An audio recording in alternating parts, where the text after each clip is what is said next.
muito bem-vindos à imersão rumo ao mestrado. Estou muito feliz de estar aqui com vocês, sala cheia, muito bom, tá? Hoje eu vou fazer um checklist dos itens essenciais que um pré-projeto precisa ter para que ele não passe despercebido pela banca. Só que primeiro eu quero saber quem está aqui, tem algumas carinhas conhecidas, mas quem está aqui pela primeira vez e de onde vocês são? Falem para mim no chat, por favor. Eu estou aqui com o celular aberto no chat. Maiara, a gente conversou mais cedo pelo Instagram. Que bom que você veio, que bom que você conseguiu participar. A imersão tem esse nome rumo ao mestrado, mas quem vai participar também do processo de doutorado vai aproveitar muito do que eu vou falar aqui, tá bom? O doutorado tem algumas especificidades, como, por exemplo, um diferencial, a lacuna da pesquisa, ela precisa trazer uma contribuição para a área de conhecimento e você precisa... Isso.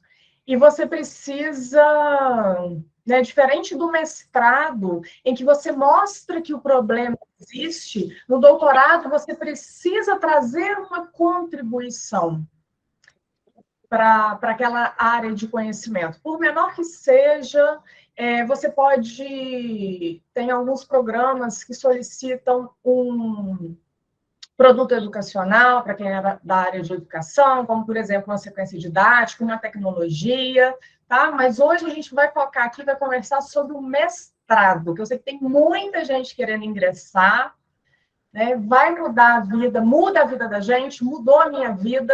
Eu estou sempre aqui conversando com vocês porque eu quero que mude a vida de vocês também, tá bom? É um crescimento que faz toda a diferença na nossa vida. Vamos lá, então, deixa eu ver as mensagens. Maiara, primeira vez.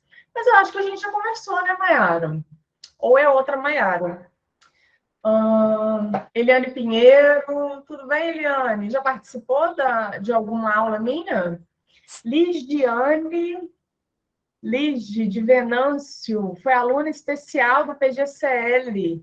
Muito bem, muito bem. Ser aluna especial é um diferencial porque você conhece o programa, conhece os professores te conhecem, você pode mostrar o seu potencial e também decidir se é aquele programa realmente que você tem interesse, como você pode contribuir. Vamos lá.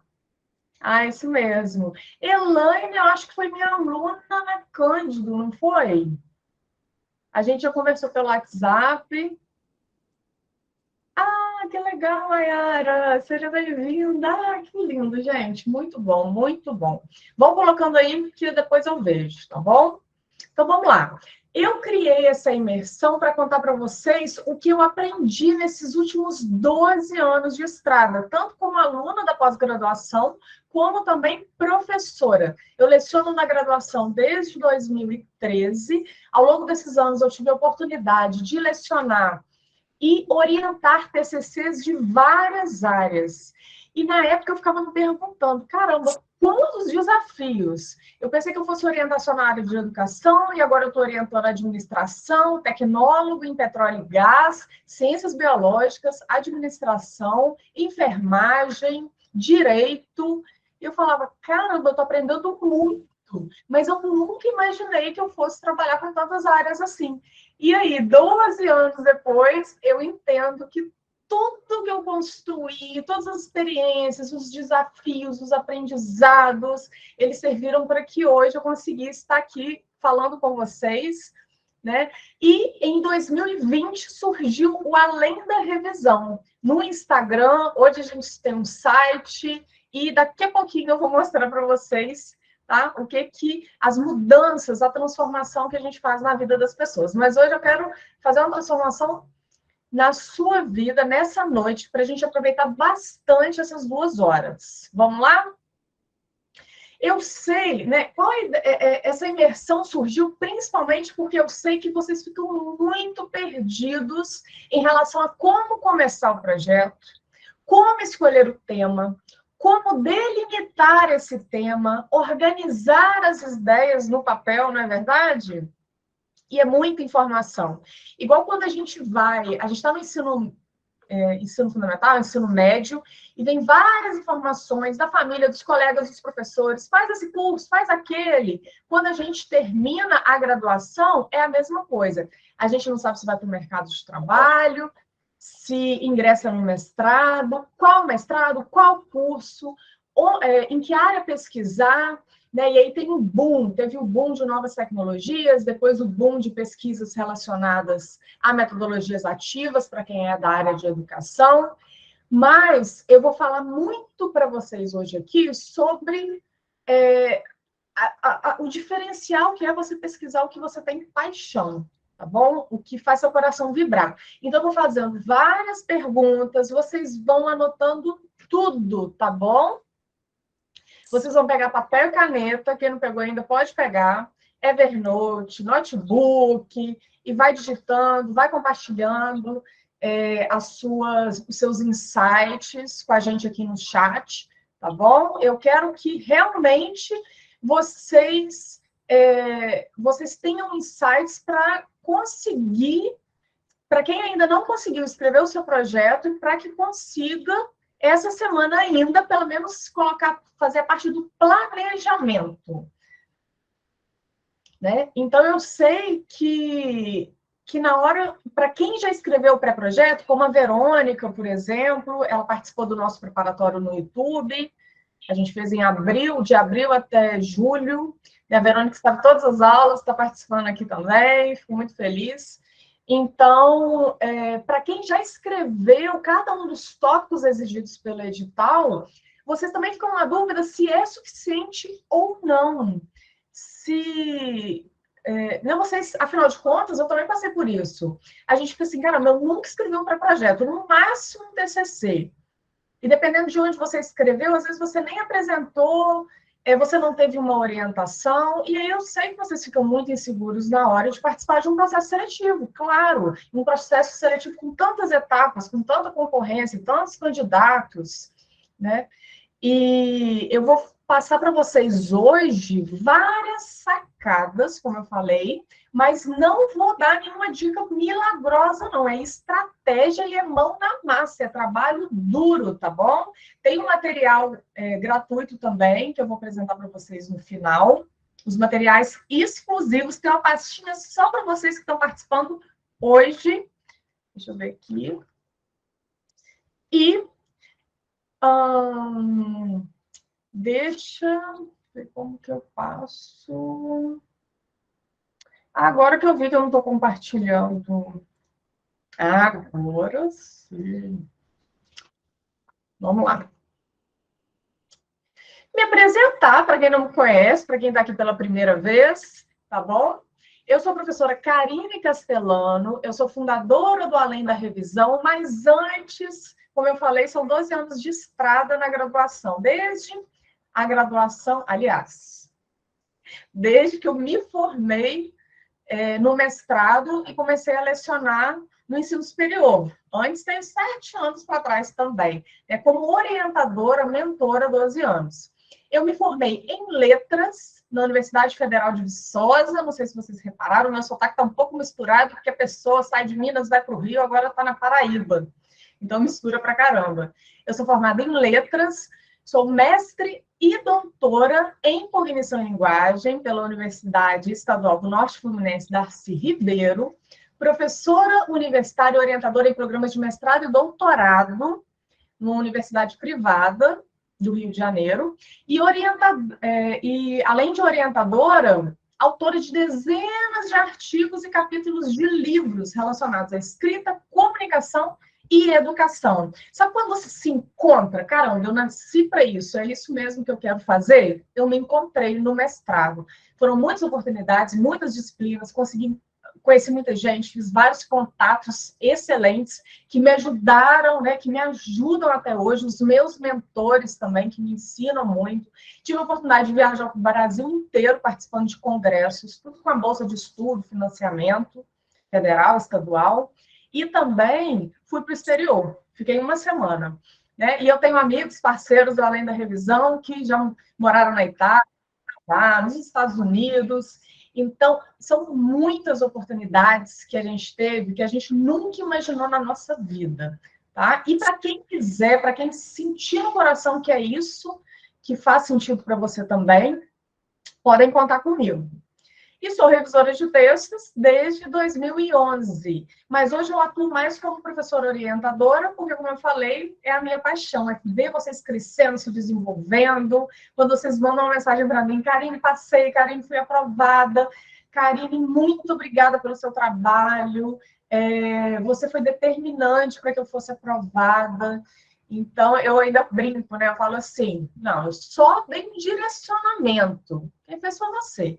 Eu só falei que você era capaz, porque eu consigo enxergar nos outros estudantes, nos candidatos, a Karine, lá de 2010, que estava insegura, escrevendo pré-projeto, que pensou em desistir várias vezes, que mesmo sendo formada em letras, falava assim, eu não sei escrever, ninguém me ensinou, eu não vou conseguir, não é para mim, quem faz mestrado e doutorado é gênio. Eu não sou tão inteligente assim, às vezes a gente se coloca para baixo, né? E preciso de outras pessoas perceberem o meu potencial, né, antes de mim, para que pessoas que acreditassem em mim, para que eu conseguisse me encontrar, deslanchar e fazer tudo que eu fiz até hoje. E hoje eu quero ser essa pessoa na vida de vocês. Hoje a gente vai conversar, então, né? Eu já coloquei, eu mandei vários e-mails para vocês, coloquei mensagens lá no WhatsApp falando sobre o assunto que a gente vai conversar aqui. E de início a gente vai conversar sobre os pilares do pré-projeto de sucesso. Eu trouxe um checklist para vocês e lembra que tem material exclusivo? Lá no material exclusivo tem também um checklist mais completo ainda, porque 2 horas é pouco para gente. E depois vocês vão ter um tempo para poder fazer com calma, checar, analisar se vocês já têm inscrito, analisar os modelos de pré-projeto que eu vou passar para vocês também. Depois a gente vai falar sobre como vocês vão se destacar na arguição oral para quem nunca participou. Eu vou contar para vocês como que funciona, tanto online quanto presencial. Agora a gente está voltando para o presencial, mas ainda tem processos seletivos que continuam com a avaliação, essa etapa da entrevista, arguição oral, prova oral, né, tem vários nomes, de forma online. Principalmente para quem mora em outros estados, né? A pandemia veio, né, para trazer também possibilidades que antes a gente não tinha. Trago também para esse grupo, para quem está aqui comigo, fiel, a uma oferta relacionada à mentoria, então fiquem até o final. É uma oferta, né? Eu não sei, eu conversei com muita gente nas 2 últimas semanas, muitos interessados, porque está saindo muito edital. E quem vai participar aqui hoje, né, quem conversou comigo e está participando hoje, vai ver que o preço não é igual que eu passei, não. E no final, materiais exclusivos, que eu vou enviar o link também pelo WhatsApp, e quero conversar com vocês, claro. Mas antes, eu quero saber se vocês conhecem a história da vaca roxa. Falem aí no chat para mim. Já ouviram falar da vaca roxa? Que vaca roxa é essa? Não? Tem alguém do marketing aí? Estou dando uma dica.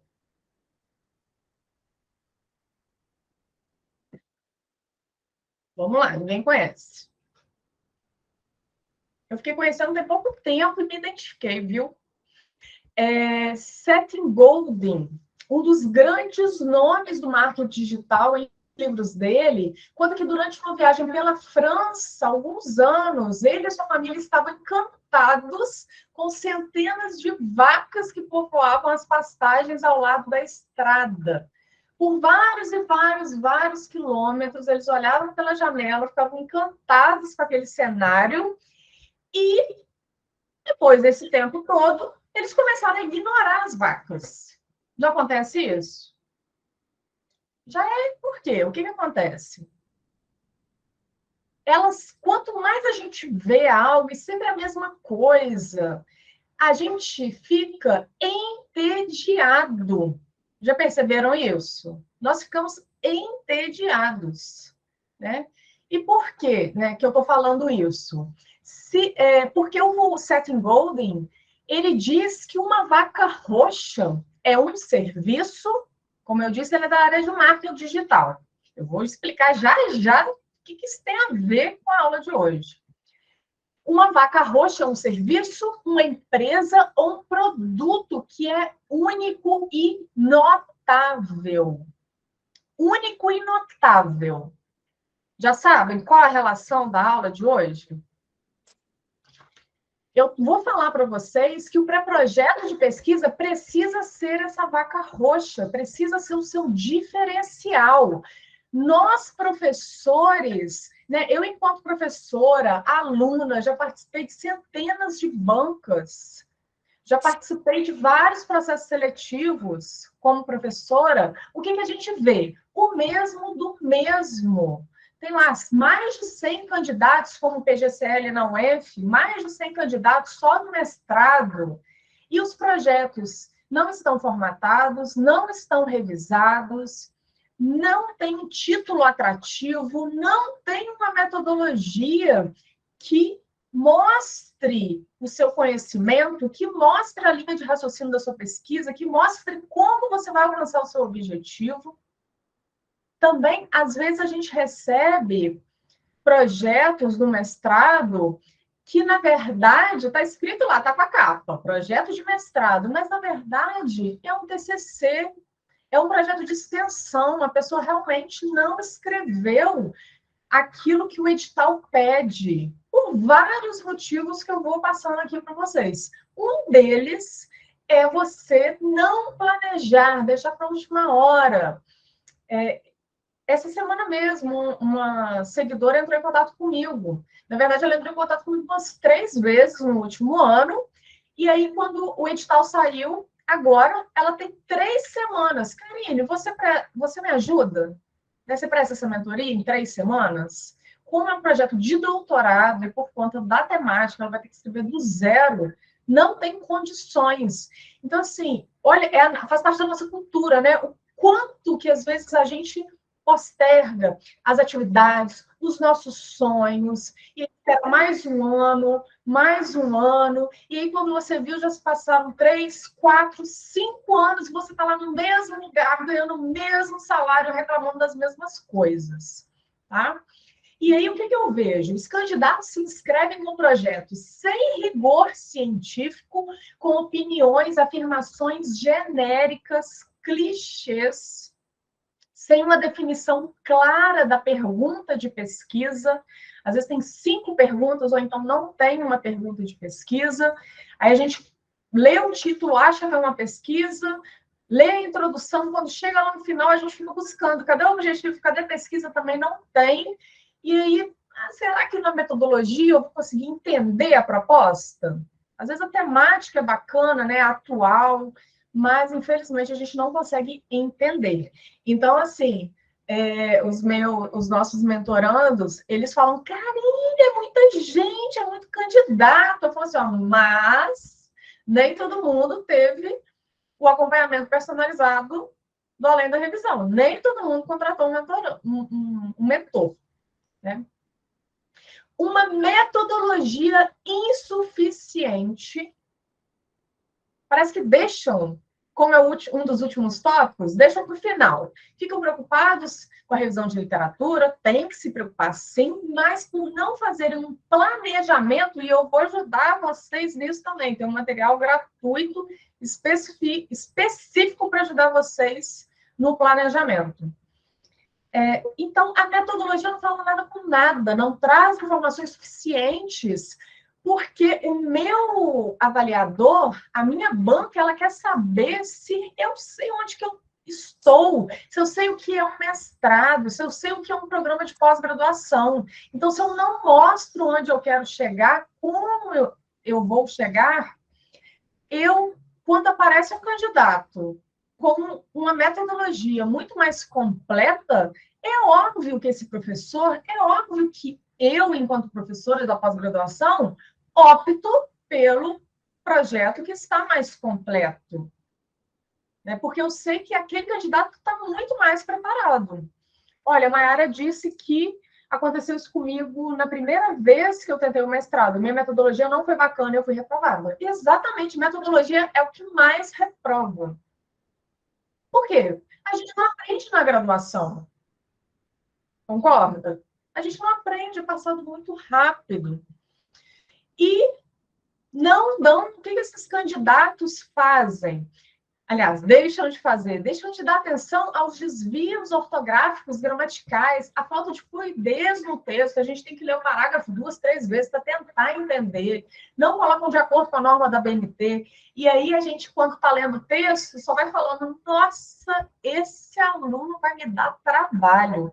Ou então, esse aluno não teve respeito com o leitor do texto dele. Olha, isso é muito forte, dói.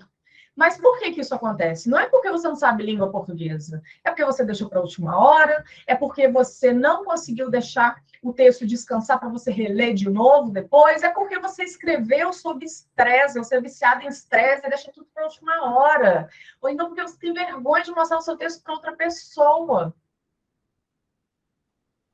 E aí eu falo que o seu projeto precisa chamar a atenção da banca. E eu vou ensinar para vocês hoje como fazer com que cada tópico do seu projeto chame a atenção da banca, porque você vai se diferenciar entre os demais candidatos, porque eles erram as mesmas coisas. Eu estou orientando, como eu disse, há 12 anos.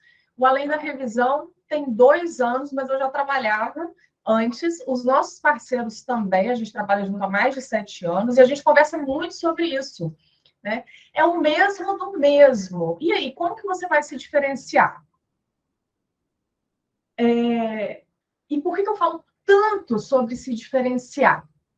Quando você tem a oportunidade de ser aluno especial, se candidatar para fazer uma disciplina, mesmo sem ter passado pelo processo seletivo do mestrado, você tem a oportunidade de conhecer os professores e o seu futuro possível orientador. Mas e quem não tem, como eu, por exemplo? Eu estava lá no interior de Minas, eu não tinha um mestrado lá em Viçosa, uma amiga me falou uns meses antes, Karine, eu estou olhando esse mestrado em Campos dos Goytacazes, na área interdisciplinar, olha que interessante. Você me ajuda a escrever o projeto? Você escreveu seu TCC, já publicou artigo? Eu falei, claro, te ajudo sim. E eu acessei o site, sabe quando dá match? Eu falei assim, caramba, é isso que eu quero. Nossa, que programa bacana, não é a linha dura de linguística, eu vou poder aplicar em sala de aula com os meus alunos, uau! E aí, o que aconteceu? Eu pedi ajuda a um doutorando, amigo meu na época, que me ajudou em relação à escrita do meu projeto. Ele me deu várias dicas. E eu fui aprovada em 5º lugar. Então, o que eu percebi com isso? Eu participei de várias etapas. Fiz a prova, e numa outra oportunidade eu posso falar só sobre a prova. Eu fiz, sem ser aluno especial, sem conhecer nenhum professor me conhecia, eu também não conhecia, não fiz contato com ninguém. Fui aprovada no pré-projeto, fui aprovada na entrevista, o currículo também, então são 4, 5 etapas. Mas eu percebi, quando eu fui aprovada e depois, mais ainda enquanto aluno, que a minha escrita se conectou com os professores que fizeram a leitura, com o coordenador do curso e com a minha orientadora e o meu co-orientador. Eles leram o meu trabalho e falaram, caramba, que ideia bacana, como que ela sabe, que ela entende, porque eu estudei duro por 3 meses. Eu falo que eu entrei, eu até conto isso numa postagem no feed, no Instagram, eu entrei em hiperfoco, porque eu queria muito mudar de vida. Eu não queria ganhar aquele salário para sempre. Eu queria oportunidades, eu queria conhecer o Brasil. Então, eu me esforcei muito, entrei em hiperfoco, fiquei dando aula numa escola só, desligava o celular na quinta-feira e ligava de novo só no domingo à noite. né, para conseguir dar conta de estudar para a prova, de ler tudo, vencer os meus medos, que eu tinha muito medo, vencer a minha insegurança, vencer minha baixa autoestima, tá? E aí, vamos lá para o checklist? Papel, caneta. O título, né? Vamos pensar que o título, qual é a primeira coisa que o leitor, que o avaliador da banca lê? O título, né? E aí a gente recebe títulos muito generalistas, que não falam nada com nada, ou então títulos com erro de digitação, títulos que não são objetivos. Mas eu vou falar com vocês que, a partir do título, o avaliador pode até descartar o trabalho. E você ficou lá 3 semanas, 1 mês, 2 meses, 3 meses escrevendo seu trabalho para ele ser descartado já no título, né? Ou então ele pode buscar o resumo, o objetivo. Como eu disse, a gente vai seguindo para tentar entender o que aquela pessoa está querendo dizer para a gente, né? Para tomar nossa decisão dele ser aprovado ou não. É claro que o projeto ele não passa só pela avaliação de um professor, pelo menos 2 professores. E se um professor acontece como em avaliação de periódico, de revista científica. Se um professor aprova e o outro professor reprova, tem um terceiro avaliador que vai dar né, o resultado final. Então, esse título vai servir como um letreiro de loja. Né? Só falta piscar. E quando a gente capricha no título, o orientador, inclusive, o professor fala assim, opa, esse aqui é para mim. Eu já ouvi os professores falarem, quando eu era aluna regular e representante discente, e hoje, como professora, eu vejo, opa, está estudando permanência? Vem para mim. Ensino superior? Vem para mim. Novas tecnologias? Eu quero ler. Então, o título precisa ser claro e objetivo, expressando o que se pretende pesquisar. Curto, para ser lido, e com palavras simples para ser entendido. Principalmente num programa interdisciplinar, que eu sei que muita gente aqui tem interesse, a gente tem que levar em consideração que nem todos os professores têm a formação que você tem. Então, se você coloca uma expressão, um termo muito técnico, você tem que pensar, será que esse professor, mesmo tendo a mesma formação que eu, ele conhece essa palavra, esse termo, é muito específico, é um termo novo, tá? Então, cuidado com isso. Um exemplo de erro no título é a indicação do nome da cidade ou da região, ou do período de estudo, porque isso pode ser certo ou errado, só que depende muito do contexto. Por exemplo, se for sobre o Covid, numa região em que tivemos muitos óbitos, faz sentido porque isso foi televisionado, foi muito falado, e os pesquisadores querem saber o porquê daqueles óbitos. Agora, se eu falo para quem é de Campos dos Goytacazes aí, se eu falo do petróleo, da Petrobras, do petróleo, de Campos, aí é interessante você especificar no título que você está falando especificamente de Campos dos Goytacazes, daquela região. Mas se você está falando de uma escola que não é conhecida, não faz sentido nenhum colocar o nome da escola no título, o nome da cidade do título. Por exemplo, variedade linguística em Miraí, Minas Gerais. Vocês conhecem Miraí?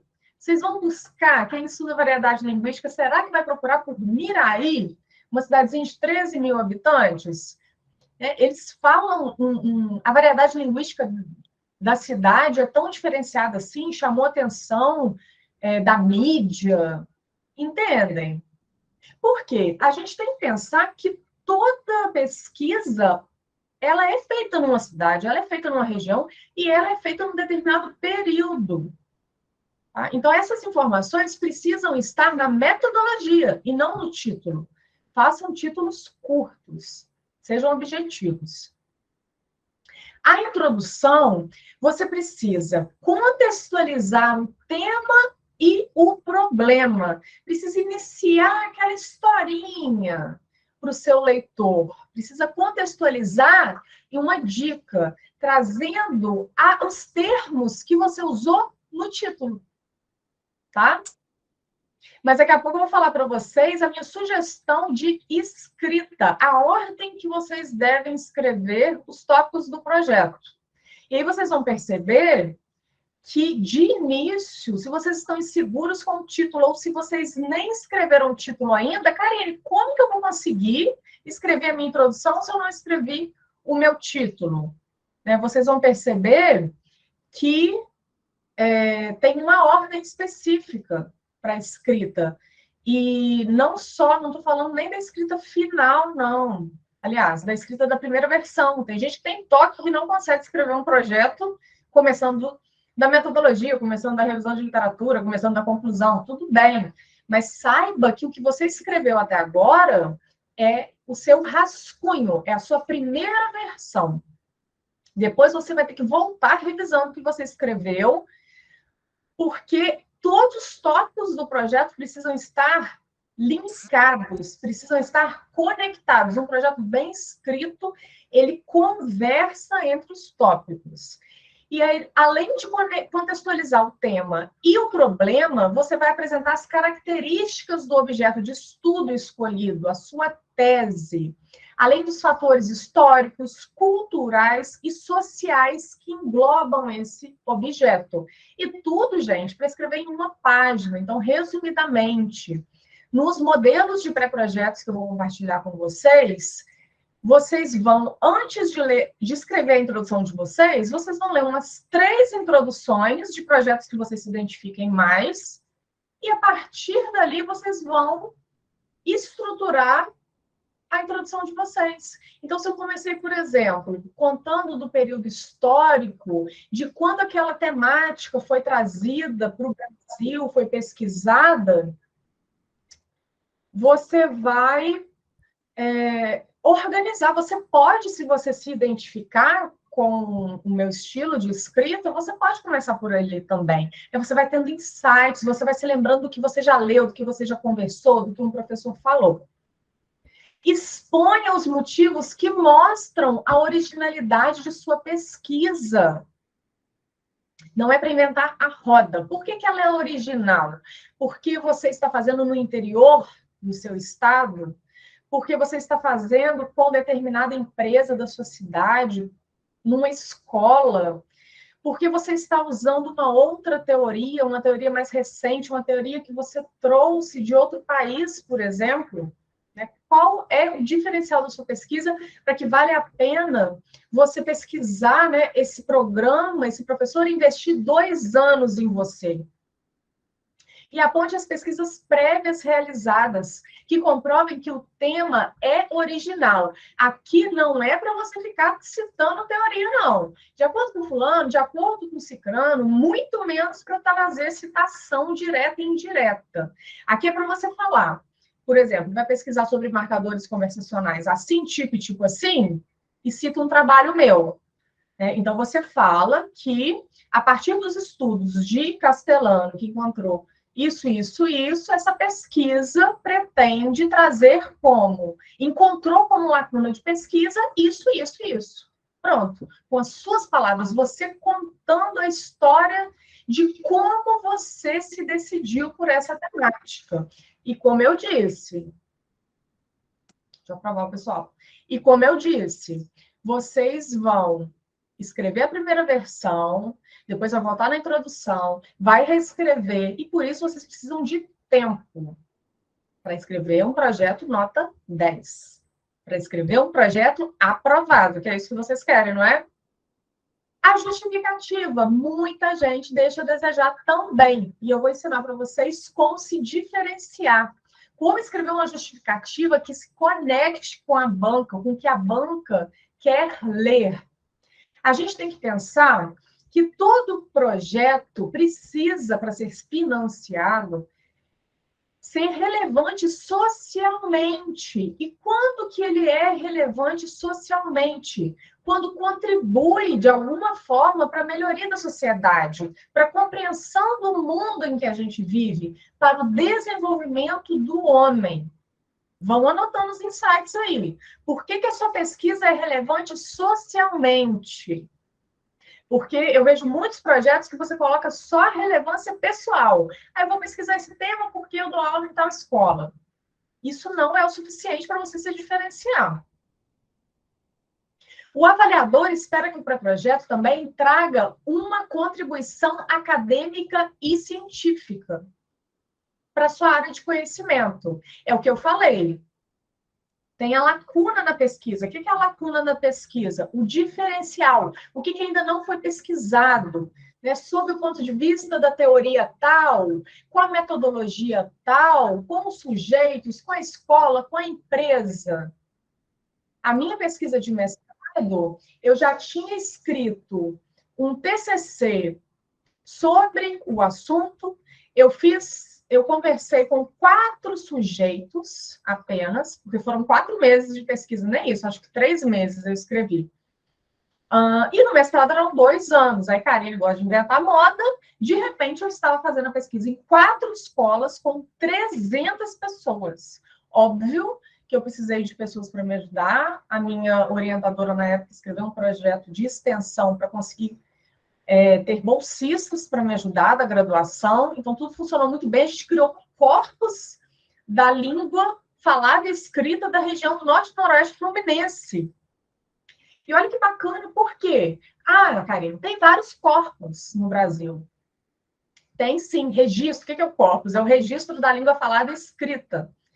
Tem sim, mas das capitais, dos grandes centros, não tinha do interior do Rio. Então, esse foi o diferencial da minha pesquisa. Aí eu trouxe todos os autores que estão pesquisando há 10, 20, 30 anos para o meu texto. E eu falei, olha, esse autor foi até aqui, esse autor foi até aqui, esse autor contribuiu com isso, isso, isso. Eu vou contribuir com esse pouquinho aqui. Tá? Então, pensem nisso. E onde que vocês vão encontrar essa lacuna na pesquisa, o que não foi pesquisado ainda, o seu diferencial? Uma dica é você fazer leitura de dissertações da área. Vão lá no Google Acadêmico, bem simples. No Google Acadêmico, vocês vão no canto esquerdo da tela, coloca os últimos 3 anos. Gente, acabei de falar, Gelson, acabei de falar da nossa pesquisa, do corpus da língua falada. O Gelson agora está participando de um processo seletivo do doutorado, não posso deixar de falar, do processo seletivo de doutorado na UFRJ, e ele foi um dos bolsistas que me ajudou, tá bom? Não sei se ele ouviu, que apareceu agora a mensagem que ele está participando, mas é isso. Vamos lá.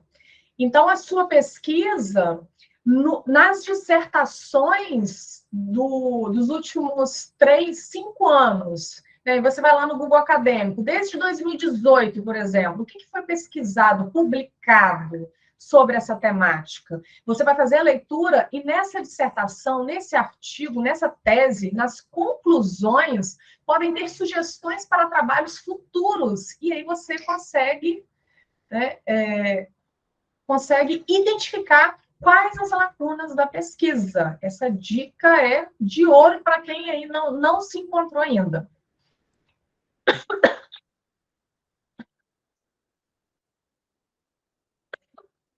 Desculpem, deixa eu beber uma água.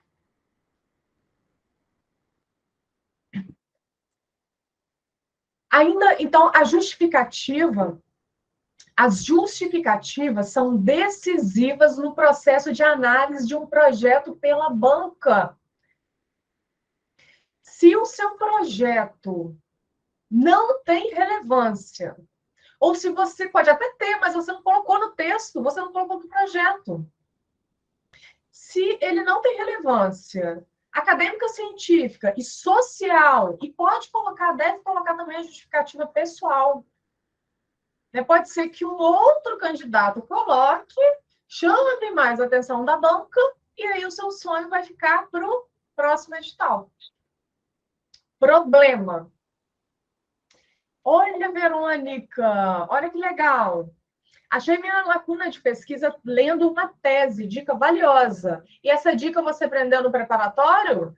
Me fala aí. Problema. Deve ser relevante, delimitado realizável e operacional. Eu sugiro que vocês coloquem no formato de pergunta, começando com a palavrinha como.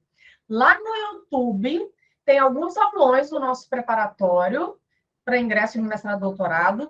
Quem quer saber mais a fundo sobre todos esses tópicos, vai lá no aulão. Cada aulão tem 1h30, 2 horas. A ideia hoje aqui é falar o que diferencia o seu projeto, a escrita de cada tópico. Sabendo que vocês vão ter acesso, no final dessa aula, no final desse encontro, a vários modelos de pré-projeto. Então, vocês ainda têm dúvidas sobre como formular um problema? Olha lá no modelo. E aí, adapta para a sua realidade, para o seu tema, para a sua pesquisa. Podem colocar as dúvidas no chat, mas eu vou deixar para responder no final, tá? Quando eu já tiver seguido aqui o assunto. Podem colocar suas dúvidas. A hipótese. Nem todo projeto de mestrado exige uma hipótese.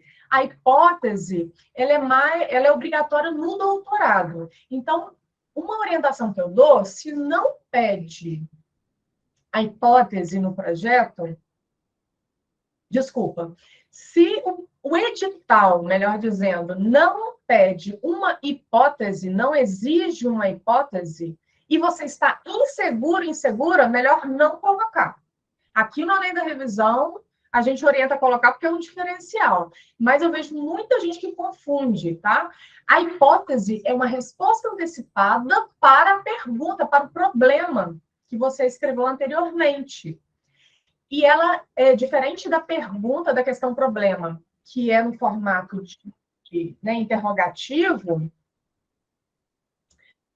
A hipótese é uma estrutura afirmativa, é uma afirmação sendo uma aposta do pesquisador baseada nas suas leituras. Não é só na sua experiência em sala de aula, na sua experiência na empresa, não. É com base nas leituras que você já fez. Então, se você vem para mim e fala, Karina, eu não consigo de jeito nenhum delimitar meu tema, eu não consigo de jeito nenhum escrever o meu problema, a minha hipótese. Se você não leu, não tem como escrever mesmo. Você precisa ler e escrever, ler e escrever. É um processo. E aí você vai vendo o seu amadurecimento ao longo das semanas. Precisa ter, além de trabalho duro, paciência. Então, a partir das leituras, experiências sobre o problema e o tema pesquisado. O que você vive é muito importante. Eu tenho alunas mentorandas de 50, 65 anos. Teve uma de 65 anos que foi aprovada agora, num pré-projeto, no mestrado profissional. É óbvio que a experiência dela, mais de 30 anos em sala de aula, conta muito, mas ela não pode só se basear nisso. Né? Ela precisa também, e é o que ela sente falta, ela fala, eu preciso de embasamento científico para eu comprovar se realmente isso que eu estou vivendo faz sentido ou não. Seguindo, o próximo tópico. Sim, Ligiane. O próximo tópico. Fundamentação teórica, revisão da literatura. Deixa eu beber uma água.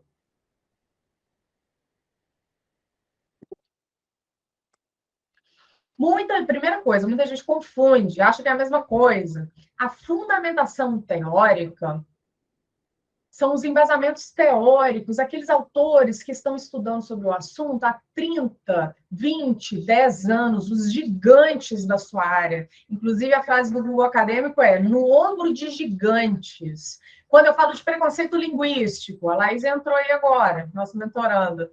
Quando eu falo de preconceito linguístico, quem vem à mente? Marcos Bagno. Quando eu falo sobre novas tecnologias, TICs, eu lembro de Pierre Levy, ok? Não tem como eu falar dessas teorias sem eu citar esses gigantes. Então, fundamentação teórica é isso, é para você trazer os conceitos, aquelas palavras, aqueles termos que você usou no título, que você começou a introduzir, né, óbvio, a contextualizar na introdução, introduzir na introdução. você vai aprofundar mais um pouquinho na sua fundamentação teórica, trazer os conceitos.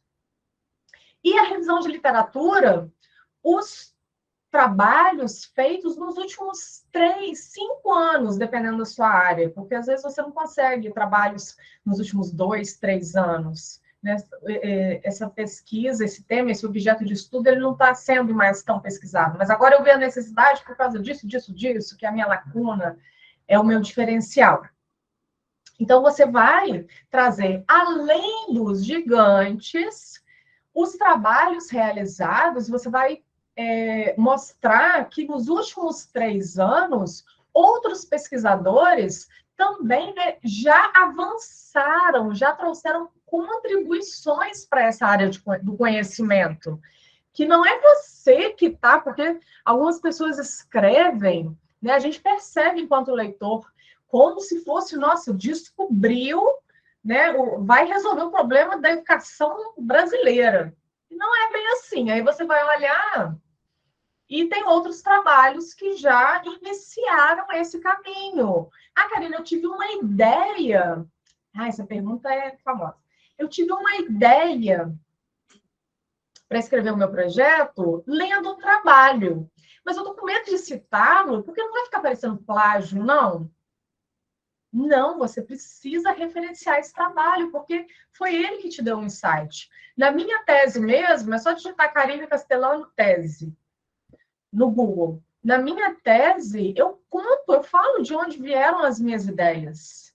Né? Uma das ideias, as narrativas digitais surgiram no último ano de doutorado. Eu estava buscando por uma estratégia e eu não me identificava com nenhuma. Participei de um evento em Recife, um professor de inglês falando, olha, não tem trabalhos na área de língua portuguesa com essa tecnologia, principalmente trazendo a teoria que você estuda. Eu, bingo, é isso.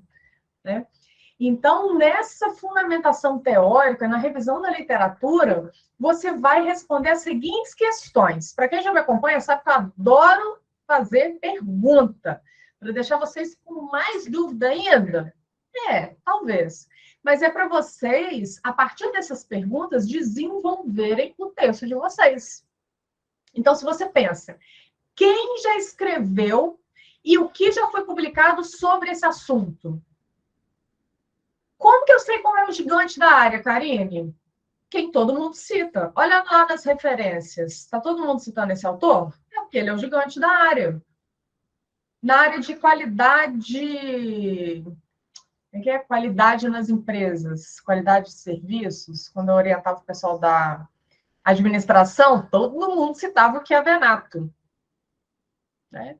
Então, quem é o gigante da sua área? Às vezes, numa disciplina, um professor falava muito dele, e você se identificou, você sempre gostou desse tema, esse tema te inquietou, você queria resolver, você, enquanto professor, sempre futuro professor, você, enquanto colaborador de uma empresa, você sempre te inquietou, sempre te incomodou. O que mais te incomoda no seu dia a dia, no seu contexto? É o tema da sua pesquisa.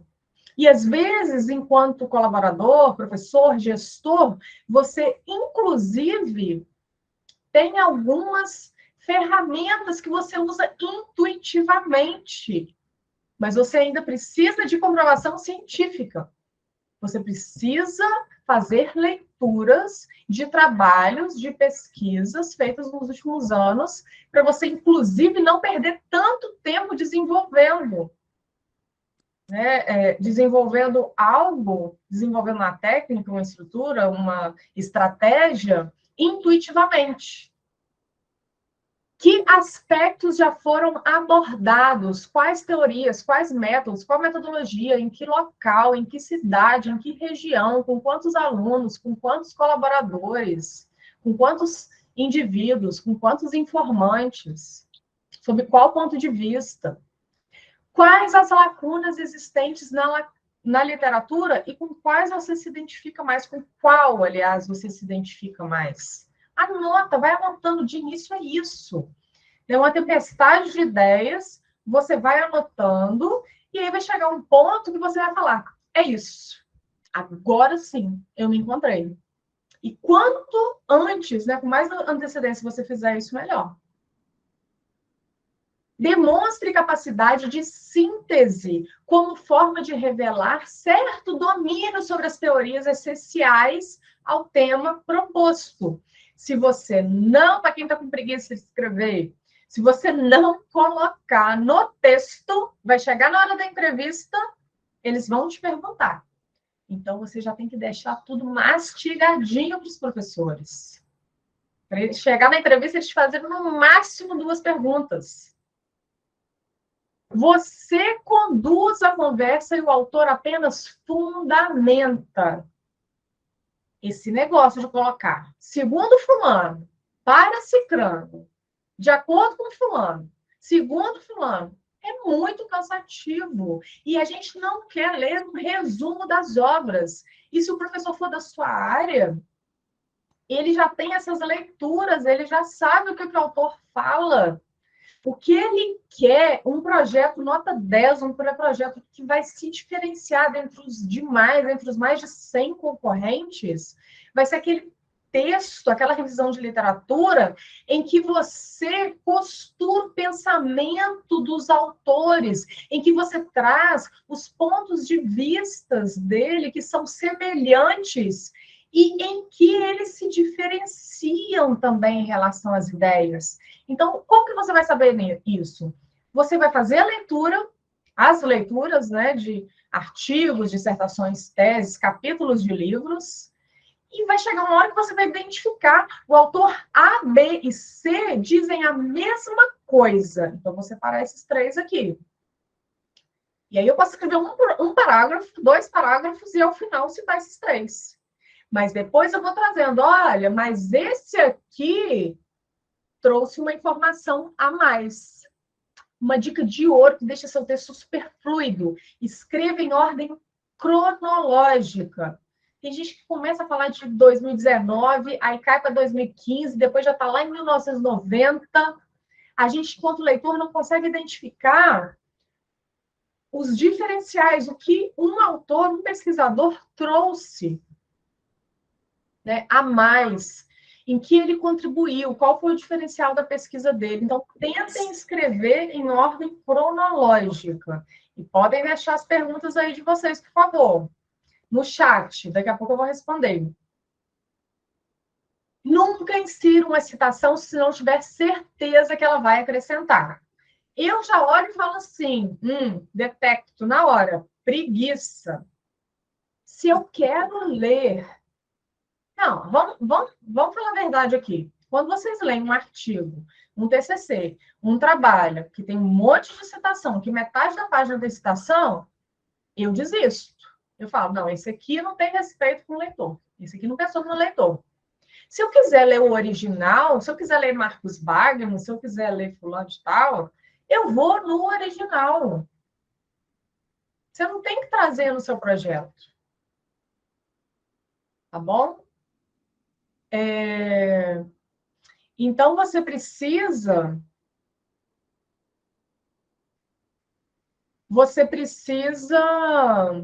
na verdade, interpretar o que esses autores dizem. E não é só lendo a página 1, só lendo a página 10, só lendo a página 50. Você vai fazer a leitura completa e vai trazer, com base em tudo que você leu, com as suas palavras, como se você estivesse explicando para alguém.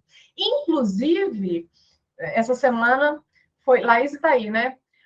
A gente fez uma reunião, acho que foi terça-feira, e aí, Laís, eu não consegui colocar no papel ainda. Eu falei, já conheço.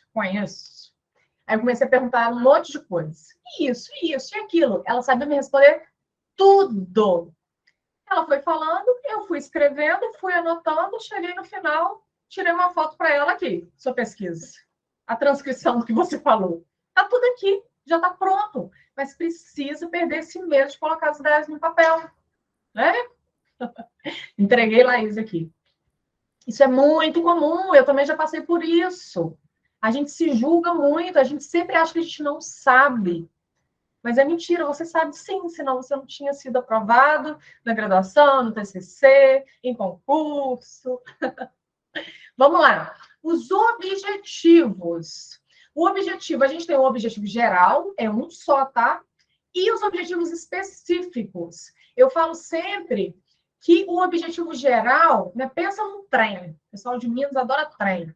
Está lá na estação, quer chegar à estação lá em Miraí, na minha cidade. A linha de chegada é o objetivo geral. Até o final do meu mestrado, eu preciso responder aquela questão, aquela pergunta, aquele objetivo, eu preciso alcançar aquele objetivo. E esse objetivo geral, por favor, ele precisa estar alinhado com os objetivos do PPG, do Programa de Pós-Graduação. Ah, porque eu sempre quis pesquisar sobre tal tema. É o meu sonho. Mas, ok, é o seu sonho. Então, você vai procurar, como eu procurei, um programa de pós-graduação que esteja alinhado com o seu sonho. Que pesquise o mesmo, que já tenham projetos desenvolvidos lá. Agora, se você não vê esse alinhamento com o projeto, com o programa, com o orientador, grandes chances do seu projeto não ser aceito.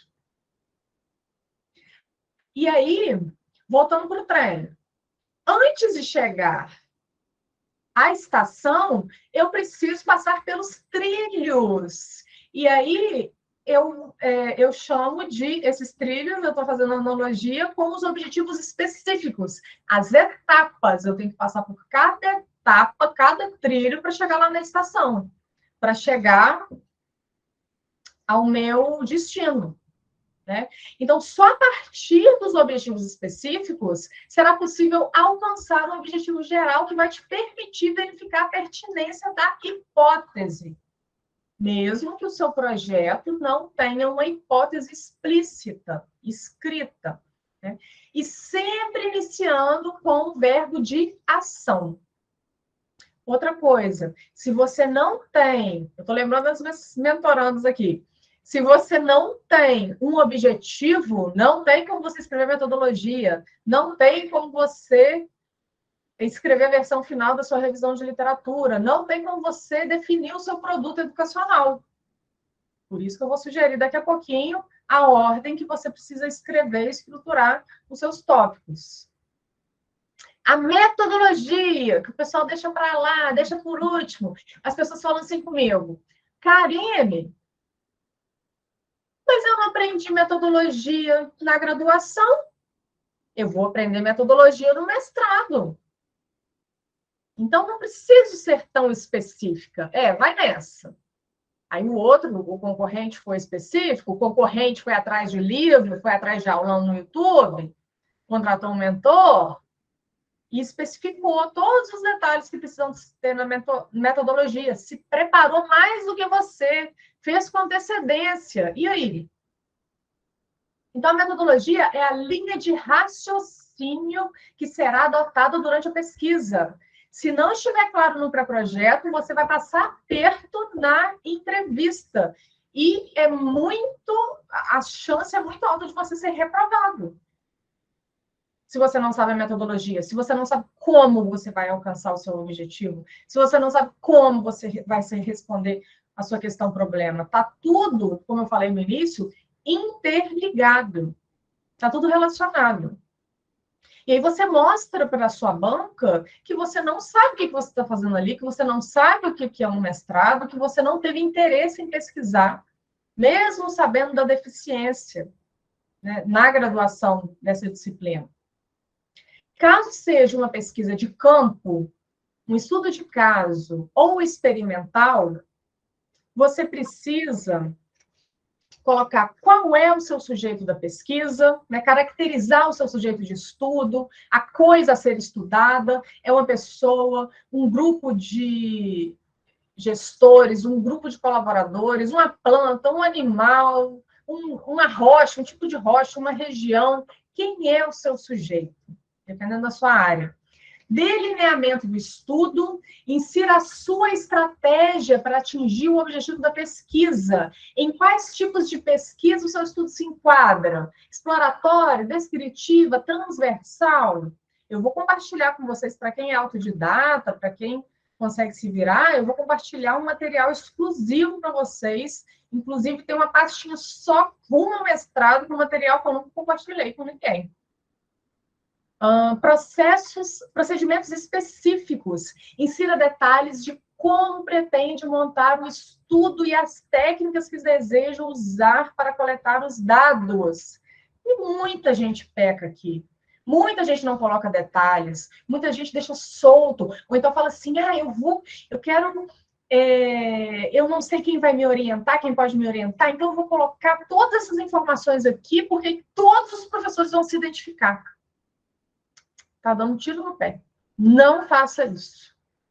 Seja bem específico em relação ao que você quer e não fica misturando, trazendo um monte de método, um monte de teoria, metodologia. A análise dos dados. Aí coloca lá, bonitão, com todos os detalhes. Como que você vai coletar os dados por meio de grupo focal, entrevista sendo estruturada de acordo com fulano de tal e tal e tal, mas não fala qual método você vai utilizar para fazer a análise qualitativa, se a sua pesquisa é qualitativa, ou quantitativa, você precisa trazer. Então, por exemplo, uma pesquisa qualitativa, se eu vou aplicar questionário, eu posso usar, por exemplo, a análise de conteúdo de Bardan. Se eu vou aplicar uma entrevista, eu posso usar a análise do discurso, da língua francesa, da língua inglesa. E a gente tem todo esse material para compartilhar com vocês. Artigos, livros, vídeos.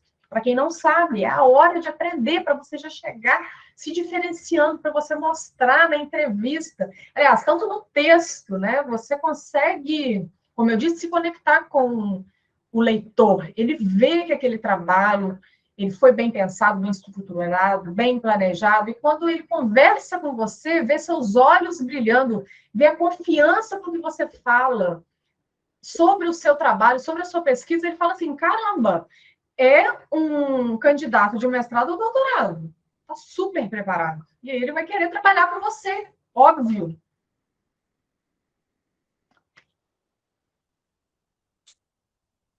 Eu acabei já falando, né? Então, se for um estudo qualitativo, diga que metodologia ou referencial teórico usou. Se for quantitativo, indique os testes estatísticos e seu referencial de decisão quando houver teste de hipótese. E inclui eventuais transformações dos dados. Karine, eu quero fazer uma análise bibliométrica, eu quero fazer uma análise estatística, mas eu não domino. Você pode contratar um técnico que faça esse trabalho depois. É só você deixar isso claro no texto, na banca, não tem problema nenhum, porque ele não vai fazer um trabalho para você, ele vai rodar os dados no programa estatístico e te ajudar depois a analisar. O problema é não falar que uma outra pessoa vai fazer. A partir do momento que você cita, que você fala, não tem problema nenhum. E a gente não é obrigado a saber tudo, a dominar todas as técnicas. Vocês perceberam que o pré-projeto, o seu pré-projeto aprovado, nota 10, ele precisa contar uma história? Desde a introdução. A introdução conta a história, conta o problema, de onde surgiu, os teóricos que já estudaram, a lacuna da pesquisa, depois vem trazendo a revisão de literatura, na ordem cronológica, qual autor começou a pesquisar, quando esses estudos iniciaram no Brasil, quais foram os últimos resultados, os objetivos, aí já começa a contar a sua história. Ah, é isso. O cronograma. Tem gente que nem liga para o cronograma. Tem gente que termina o mestrado sem saber da importância do cronograma. Um cronograma diferenciado, porque aqui a gente está falando de tudo que vai te diferenciar no processo seletivo, é aquele que apresenta o planejamento temporal das atividades. Durante o período de duração do curso. Um mestrado tem duração de 24 meses. E você vai incluir. Tem um modelo também para vocês, no material exclusivo. Inclua a participação em eventos. Opa, olha esse cronograma. O cara, né, o candidato, quer escrever artigos, ele tem esse conhecimento. Se você tem esse conhecimento, tem gente que tem, mas não coloca no papel. Como que o professor vai identificar? Como que ele vai se conectar com você? Se você não coloca tudo no papel. Por isso a importância de uma outra pessoa ler o seu trabalho. Uma pessoa que já passou por esse processo, que já errou muito, já acertou muito também. Coloca que você vai publicar artigo. Carine, mas eu não faço ideia como faço para publicar, mas você mostra que você sabe que no mestrado você terá essa atividade e que você vai fazer disciplinas, os professores vão incentivar, vão te orientar, vão te ajudar, vão escrever junto com você. E também a revisão da dissertação. Coloca 1 mês para revisão da dissertação. É um diferencial, porque a maioria deixa para a última hora, não revisa, aí vai para a banca, aí fica ouvindo nas defesas na banca. Aqui tem vírgula, essa palavra está escrita errada, esse ano está errado, essa referência não foi citada, aí fica lá 1 hora. Chega a ser constrangedor. Referências.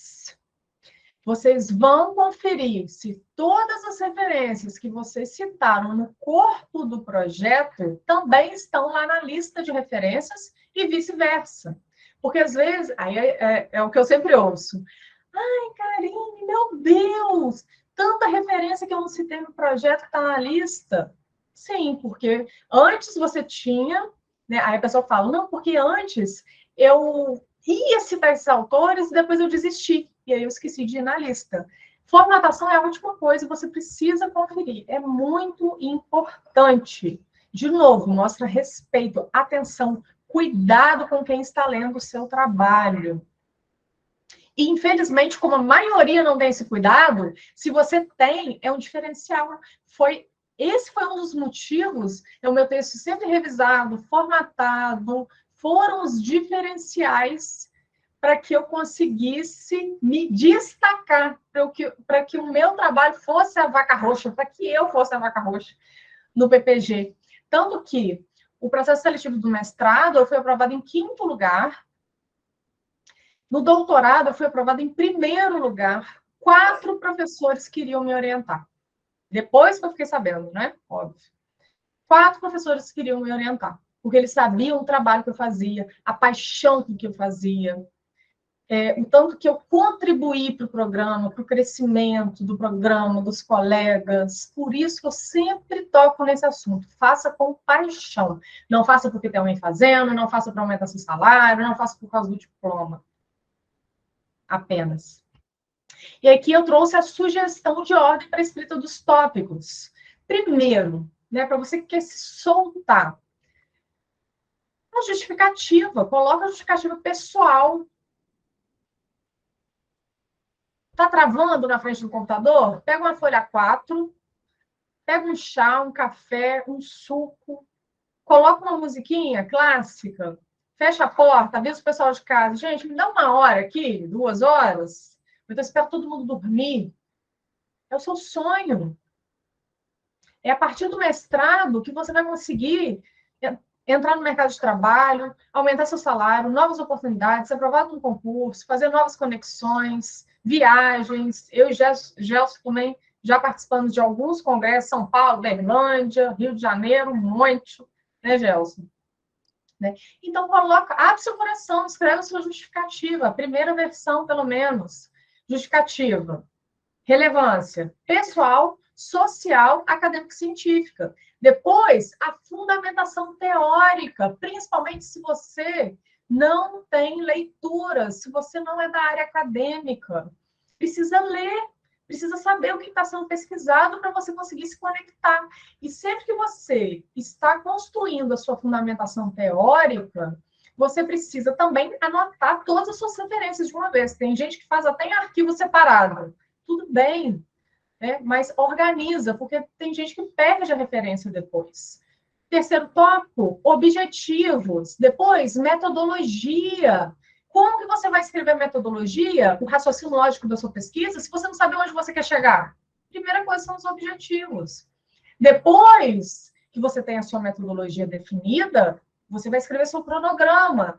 Aí, depois que você tem muita informação, que você já estruturou os tópicos, você vai para a introdução, porque como que você vai anunciar algo que não foi escrito ainda? Se você não leu ainda, se você não fichou, os textos, se você não desenvolveu as ideias dos autores, não interpretou essas ideias. E aí sim, se o edital pedir resumo, não são todos que pedem. Você escreve o seu resumo, porque o resumo é constituído por objetivos, contextualização, objetivo geral, metodologia e resultados esperados, no caso de um pré-projeto. E, no final, o título. O título também, como eu disse, que lá no início, que na introdução você pode anunciar, aliás, você deve anunciar os termos que você usou no título, eu até trocaria aqui. Antes de enviar esses slides para vocês, eu vou fazer essa alteração. Cronograma, título, introdução e resumo. Ou pode até escrever a introdução antes, mas pode também escrever um esboço do título. Né? Não quer dizer que é a versão final. Isso muda, gente, mas muda todo mês. O meu título, eu tinha um professor Gerson, professor Sérgio Arruda, e eu nem esquentava com o título mais, não. Porque ele participou de todas as bancas, de qualificação, de defesa, minhas apresentações. Ele sempre mudava o meu título, ele sempre tinha ideias incríveis para o título. Eu falei, quer saber? Vou deixar esse trabalho para o Sérgio. E aí, na própria tese, ele falou, porque eu tenho a sugestão do seu título. Eu falei, eu tinha certeza disso, eu agradeço muito. Tá? E aprendi muito com ele. Então, você pode até tirar uma foto disso aqui, porque por que eu faço questão de trazer essa ordem, essa sugestão? É claro, tem que ver o que funciona mais com você. Porque tem gente que agarra no título, e fica agarrado na introdução, e fica agarrado no objetivo. Você vai ver o que funciona mais com você. Se não está funcionando um tópico, a escrita, vai para outro. A minha tese, gente, foi escrita de trás para frente. Vocês acreditam? Por quê? Eu tinha escrito um capítulo teórico, que era o capítulo 2, eu tinha acabado de chegar de Recife, animadíssima. Fui escrever o capítulo sobre novas tecnologias. E para escrever o primeiro capítulo de escrita, com livros de 1940, 1960, traduzido ainda, mal traduzido. Ai, meu Deus, não vou dar conta. E aí, eu me lembrei de uma palestra do Volpato, não sei se vocês conhecem, Gilson Volpato. Ele fala isso, que você faz um esboço da sua conclusão, né? Quais os resultados que você pretende chegar, quais as conclusões, melhor dizendo, que você pretende chegar. E aí você vai depois que já coletou os seus dados, claro, coloca os seus resultados, faz a sua discussão, e aí depois você vai para a sua metodologia. Porque eu tinha coletado muitos dados, eu acabei me formando 6 meses antes no doutorado, porque eu recebi uma proposta para trabalhar na universidade, na pós-graduação, então eu não ia poder colocar todos os resultados do meu trabalho, não ia dar tempo de desenvolver, de escrever tudo. Então, quando eu cheguei na metodologia, não estava funcionando mais, porque eu não sabia o que eu ia apresentar nos resultados. Então, primeiro eu escrevi meus resultados. Foi o que funcionou para mim. Né? Pode ser que para outras pessoas funcionam de outra forma. E aí tem cliente que fala, Karina, eu não consigo escrever fora de ordem. Ok, mas tenha em mente que você depois vai ter que ficar voltando toda hora no tópico. Ok? Se você tem tempo, tudo bem. E aí, eu pergunto para você, você é bom em quê? Em que você se diferencia? Na sua faculdade, nas disciplinas, no local onde você trabalha, no seu contexto, em que você se diferencia. Qual é a sua inquietação? O que dói quando você vê? Você fala assim, se fosse eu, ia fazer isso, isso, isso, isso. Então, faça. Aproveita, faz sua pesquisa. Vai para a universidade. Colabora com a ciência do seu país. Qual a sua especialidade? Isso eu não estou nem falando de especialização de pós-graduação, não. A sua especialidade dentro do seu ambiente de trabalho. O que todo mundo fala assim? Gelson, me ajuda nisso. Ligiane, me ajuda nisso. Débora, o que você fez para resolver esse problema? E como você quer ficar conhecido? Pesquisador de que assunto? Você quer ser convidado para fazer mini cursos, desculpem, palestras em que área? Né? Às vezes você fala, nossa, com a pandemia, os professores, eles ainda não aprenderam novas tecnologias, metodologias ativas, eu fico trazendo para a sala de aula, eu faço um esforço danado, e os outros professores não estão nem aí. Ao invés de criticar, vai aprender, vai se especializar e traz para a sua comunidade, traz para a sua comunidade, para a sua escola, aquela técnica, aquela metodologia. Vai para o YouTube, vai para o Instagram, ajude outras pessoas, ajude alunos, professores, gestores. E qual a sua vaca roxa? Vamos lá, vamos lá. Continuando. Já dei todas as dicas para vocês arrasarem no pré-projeto. Vocês vão me falar depois. Karine, foi aprovada. Fui aprovado. Karine, agora faz sentido para mim. Agora sim o meu projeto vai chamar atenção na banca. É isso que eu quero. Tá bom? Mas não adianta só ter o seu pré-projeto aprovado. Você precisa também passar pelas outras etapas. E essa etapa aqui da argumentação oral, da prova oral, ela traz muitas dúvidas, muitos medos, principalmente para quem nunca participou, não é verdade? Fala aí, quem já está com medo da arguição oral? Quem não faz ideia de como seja? Quem já está, assim, sem dormir, o pessoal entra em contato comigo, Karine, pelo amor de Deus, me ajuda, grava um áudio. Tem uma live, tem a gravação de uma live que eu fiz no Instagram, tem uns 2 anos, com a Clesiane, nossa parceira. Ela está com mais de 5 mil visualizações e o pessoal comentando, nota 10, nota 9. Né? Então, você precisa aprender com quem já passou por aquele caminho. Senão é muito mais difícil, é muito mais demorado, você vai perder tempo. Né? E a arguição oral, como que ela funciona? Como eu disse, ela pode ser presencial ou online, vai depender do edital, o edital vai estar super claro em relação a isso. E vão participar da banca 2 ou 3 professores. Lá no meu programa, na minha época, foram 7. Tá? 7 professores. Para que isso? Pois é, para que isso? Mas eles estavam lá. E aí, eles... né, você é chamado presencialmente e aí você precisa, assim como numa entrevista de emprego, o que vocês têm que fazer? Conhecer a empresa. No caso, conhecer o programa de pós-graduação, conhecer os professores em que eles trabalham, para stalkear a vida dos professores, para ir para o currículo Lattes, para ir para as redes sociais, onde esses professores estão, quais as publicações eles têm, porque vai ser um diferencial na sua arguição oral. Você citar os trabalhos deles. Inclusive, eu não falei isso hoje, anotem aí. Cite na fundamentação teórica, ou na introdução, depende do contexto, pelo menos um trabalho do seu orientador, do seu futuro possível orientador, ou de algum aluno que ele tem orientado.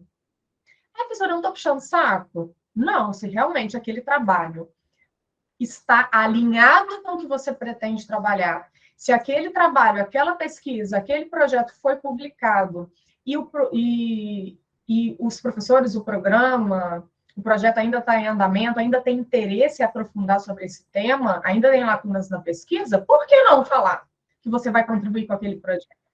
E que a leitura daquele texto contribuiu para que você mudasse a sua opinião, para que você tivesse um insight, uma ideia, uma lacuna de pesquisa. Caramba, a gente que é pesquisador, trabalha para isso, para que outras pessoas consigam se desenvolver a partir do nosso trabalho, tá bom? Coloquem as dúvidas de vocês aí em relação ao pré-projeto, à arguição, a tudo que eu estou falando, porque daqui a pouquinho eu vou responder vocês.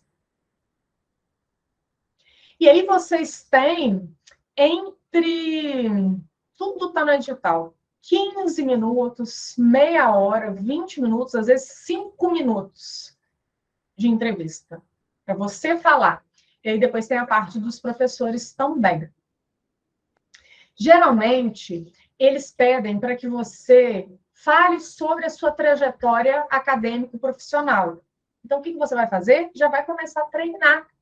Gravando um áudio, gravando um vídeo, contando para alguém, um amigo, um familiar, sobre a sua trajetória acadêmico-profissional, numa ordem cronológica. Depois, eles vão pedir para você defender o seu projeto. E aí, se você gaguejar, já perde ponto. Porque, como eu disse, vocês têm que mostrar paixão, o olho tem que brilhar, vocês têm que mostrar que vocês querem muito, que faz sentido para vocês, que vocês querem contribuir.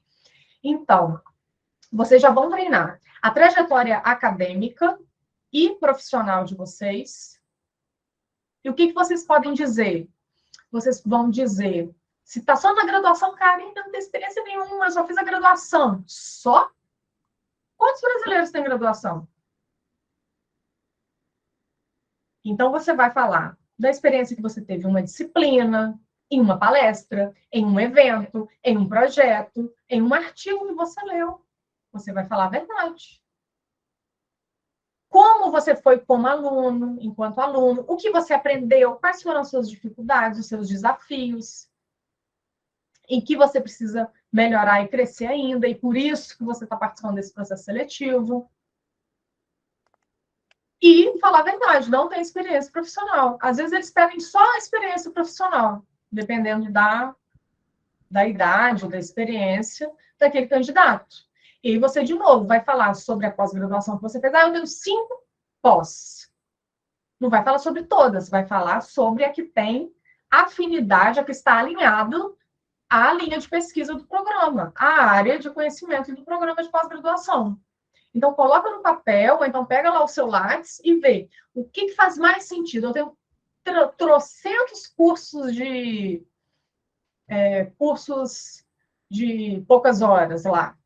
Tem necessidade de colocar tudo, de falar tudo? Não, você vai falar o que está relacionado ao programa e à sua pesquisa. Para você mostrar que você tem um percurso aí, que você não está começando de agora, que você tem com que contribuir. Você não vai só aprender com os professores, você vai também trazer novidades, atualizações, vai mostrar que você está sempre atualizado. E aí, esse checklist, que eu vou compartilhar com vocês no material gratuito, é uma revisão dos principais elementos do seu projeto. Tem gente que chega para a banca que a gente pergunta assim, qual o problema da sua pesquisa? A pessoa trava, não sabe responder. Qual o objetivo da sua pesquisa? Trava. Não dá, gente, para ir para a banca sem dominar o seu pré-projeto. Cada um dos tópicos. Não foi você que escreveu? Então, não adianta só escrever, precisa treinar oratória, para quem tem dificuldade na comunicação falada. Eu tinha e consegui desenvolver, graças a Deus. Estava nervosa na entrevista, assim, faria tudo diferente e consegui fazer diferente no doutorado. Tanto que eu passei em primeiro lugar. Eu aprendi com os meus erros. E uma coisa, tá? Eu não fui aprovada no primeiro processo seletivo de mestrado, não. Esqueci de comentar hoje. Eu fui reprovada na UFV, no departamento de educação. Aproveitei todos os erros para poder me destacar na UF. Principalmente na prova. Um dia, se vocês quiserem, eu conto para vocês. E as perguntas? Quais perguntas são feitas, Karine? Recebo essa dúvida toda semana. Quais perguntas são feitas? Eu trouxe 8 principais. Já prepara a foto, o print, daqui a pouco eu vou mandar esse material para vocês também. Eles vão perguntar, podem perguntar, claro, qual a contribuição do seu projeto para a linha de pesquisa, para o programa de pós-graduação? E outra, eles vão te perguntar se no texto não estiver claro. Então, já aproveita essas perguntas aqui para a entrevista, para vocês se fazerem também no pré-projeto. Qual a contribuição do meu projeto? Eu deixei claro isso no texto? Ou eu só acho na minha cabeça qual a contribuição? Coloca no papel, gente. Um parágrafo. Porque você pode se enrolar na hora de responder para a banca, se isso não está claro para você, se não está claro no papel. E aqui a gente faz a simulação da entrevista, eu acabo percebendo que no texto não tem a informação e eu já tenho certeza que na banca vai fazer essa pergunta. Então, para quem já foi aprovado também, não sei se tem alguém aqui que já foi aprovado na fase de pré-projeto, aproveita para pegar essa dica. Qual a questão, problema da sua pesquisa? Qual é a pergunta que você quer responder no final da sua pesquisa? Porque se você não tem uma pergunta, se você não tem um problema, para que eu vou financiar? Para que eu vou investir em você? Com estudo de candidatos, de concorrentes que tem aí. Aí, de novo, eles podem ter aprovado seu trabalho porque é um tema muito interessante. Porque você conseguiu colocar suas ideias no texto, porque eles têm interesse, ok? Mas, se você não consegue responder na entrevista, já era. Se você enrola, se você gagueja, se você mostra insegurança, já era. Outra pergunta. Qual linha teórica você pretende seguir? Essa foi uma pergunta para mim. Eu trabalhava com a análise da conversa lá em Viçosa. E aí a professora Eliana perguntou assim, você trabalharia... Você conhece a linguística funcional? Eu ia falar que sim, sem conhecer? Não, eu falei, não, professora, eu não conheço. É de qual instituição? É da UFRJ, onde a senhora estudou? Porque ela já tinha falado, né, que vinha da UFRJ. Sim, sim, sim. É Martelota, professor tal, professora tal, Mariângela. Eu já estava com a caneta, fui esperta. Levei o pré-projeto impresso, com a caneta, anotando tudo que a professora Eliana falava. E ela cada vez mais empolgada, porque ela viu que eu estava mostrando interesse. Eu realmente estava. Eu ia ler sobre aquele assunto. E quando ela falou que era uma teoria mais recente e que no Rio utilizava, eu falei, professora, eu quero aprender. Eu quero aprender, com certeza. Qual o nome, qual a instituição, qual professor. E eu já mostro como eu vou ser enquanto aluna. E realmente eu fui. Tá? Então, você tem que saber qual a linha teórica, qual o viés teórico, qual autor você vai utilizar, porque tem autores que falam sobre os mesmos assuntos, mas com pontos de vista diferentes.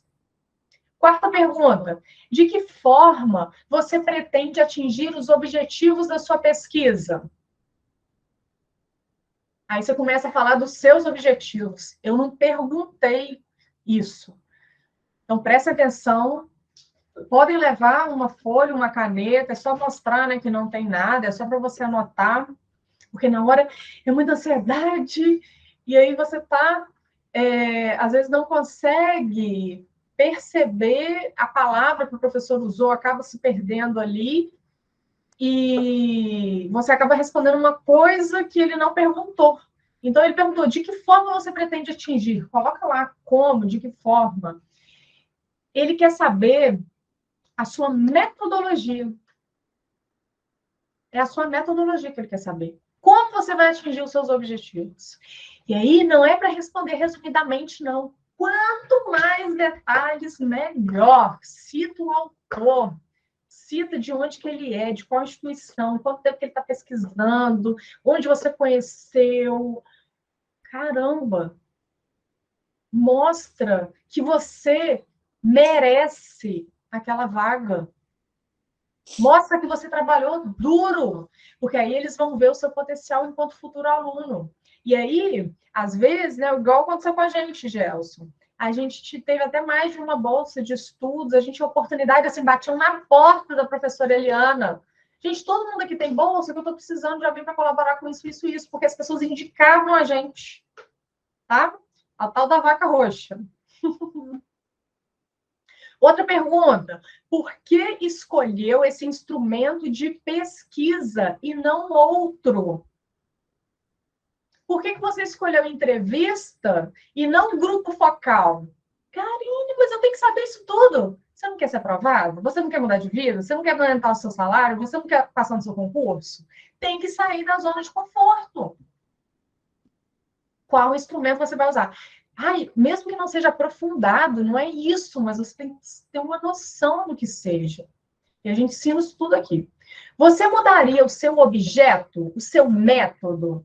Aqui, a banca quer saber se você é flexível ou não. Porque tem muita gente arrogante que participa desses processos seletivos e eles já são eliminados logo de cara. Você mudaria o seu objeto, método? Aí fala, não, não mudaria.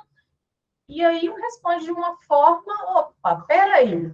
Então, será que enquanto aluno ele vai ser tão resistente assim? Opa, liga o alerta. Problema. Vai ser um problema aqui pra gente.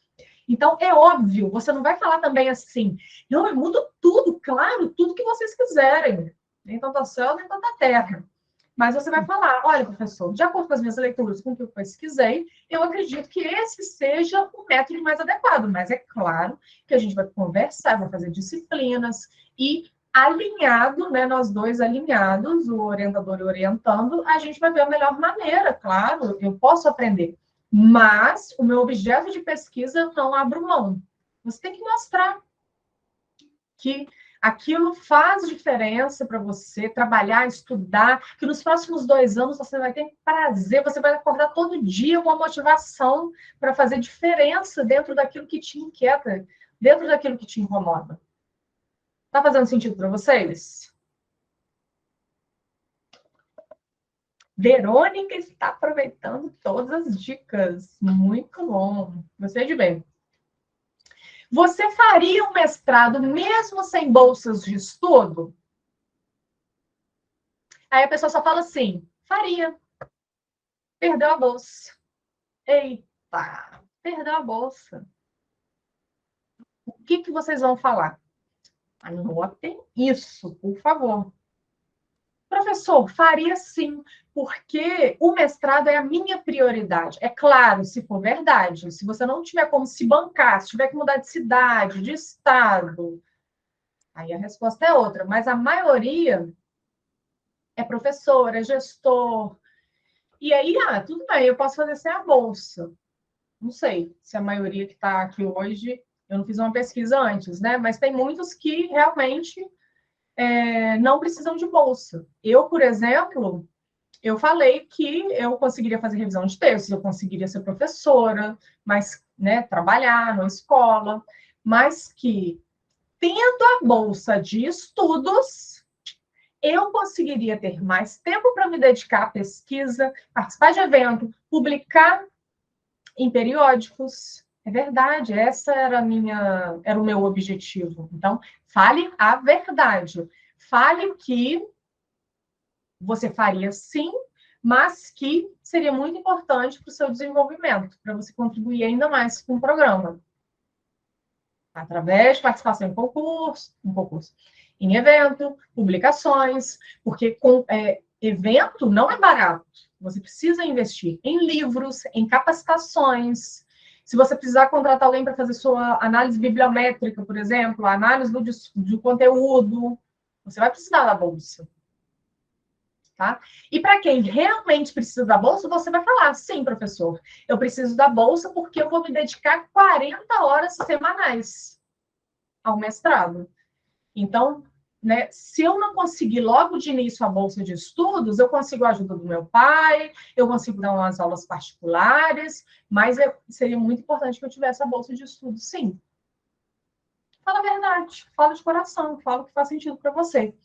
E a 8ª pergunta, no material exclusivo, tem mais de 20 perguntas para vocês. Qual a sua disponibilidade semanal para as atividades do programa de pós-graduação, caso você seja aprovado? Aí tem gente que fala assim, não, eu tenho disponibilidade, sim. Algumas horas, muitas horas. Não, total, professor. Gente, quanto mais específico você for, melhor. Teve uma candidata que fez a simulação comigo, que ela respondeu assim para mim, Não, de madrugada, final de semana, eu falei, reprovada. Vai ser reprovada. Pensei, né? Depois eu expliquei para ela. Por quê? Ninguém aguenta trabalhar tanto, às vezes mora em outra cidade e tem família para cuidar. Se você fala que vai trabalhar final de semana, mesmo que você trabalhe, ok, mas com certeza você não vai aguentar esse hiperfoco por muito tempo, você vai adoecer. Mas se você adoece, se você é um workaholic, aí é problema para a instituição, é problema para o programa. Porque se você desiste, está dando eco? Acho que tem alguém aí com o microfone ligado. Vocês podem desligar, por favor? Obrigada. Então, se você... Acabei perdendo a linha de raciocínio. Se você mostra que, opa, né, é um alerta que liga. Não, essa pessoa não vai dar conta. Vai chegar uma hora que a conta vai... Né, essa conta não fecha. Como assim? Então, se você tem a possibilidade por exemplo, uma outra coisa que eu não falei. Se eu tiver a bolsa de estudos, eu consigo diminuir minha carga horária no trabalho. Opa, já é um ponto para você. Mas, de novo, fale a verdade, fale o que faz sentido para você. Ou então eu consigo férias prêmio no meu trabalho, eu consigo. Ou então eu já me planejei, eu já me organizei financeiramente para os próximos 2 anos, eu consegui diminuir minha carga horária no trabalho e fazer um mestrado. Foi o que eu fiz. Eu juntei dinheiro por alguns anos para poder realizar esse sonho. E ainda, né, fazer revisão de texto, enfim. Mas com 3 meses eu já consegui minha bolsa. Vamos lá, vamos lá. E, por fim, em relação à fase de arguição oral. Lembrando que só vai receber o material exclusivo quem ficar comigo até o final. Não vou colocar lá no grupo, não. Estou aqui pensando. Por que eu vou colocar no grupo para todo mundo? Às vezes tem até concorrentes de vocês lá. Eu vou colocar o link só para quem está online. No chat. Daqui a pouquinho. Você precisa demonstrar credibilidade para a banca. Então, primeira coisa, não dá para chegar lá, de novo, sem saber conhecer o histórico do programa, sem conhecer os eventos, a revista científica, os projetos em andamento. Não dá para ir para a entrevista sem se cuidar, né? As meninas, cuidar do cabelo, das unhas, da aparência física, sim, é importante, porque, afinal de contas, enquanto aluna regular, você vai... a sua imagem, a forma como você se comunica e as roupas, né, fazem parte disso também. Você vai representar uma universidade estadual, federal, uma instituição pública. Vai representar o seu país, o seu orientador. Então, a entrevista ela serve para isso também. Deixa eu ver como ele vai me representar num evento, num congresso. Deixa eu ver se vale a pena financiar a ida dele para os Estados Unidos, para o Canadá. Alguém tem esse sonho? Vocês podem tudo isso. Outra coisa, a banca está sorrindo, né? Ou então eles estão mais sérios. Fique de acordo com o dono da banca. Peça sempre licença, né? Pergunta se você pode. Professora, eu trouxe um bloquinho para poder anotar em uma caneta. Tudo bem eu usar? Eu imprimi o meu projeto. Tudo bem? Isso não é muito bom que mostra insegurança, né? Mas dependendo do contexto. Tudo bem eu olhar a página tal para mostrar para vocês, falar em que página está, porque tem isso também. O professor, os membros da banca às vezes não conseguem ler o seu trabalho a tempo, ou então leram há muito tempo, não se lembram, e aí eles perguntam coisas que já estão no projeto. Acontece isso também. E aí isso aconteceu comigo.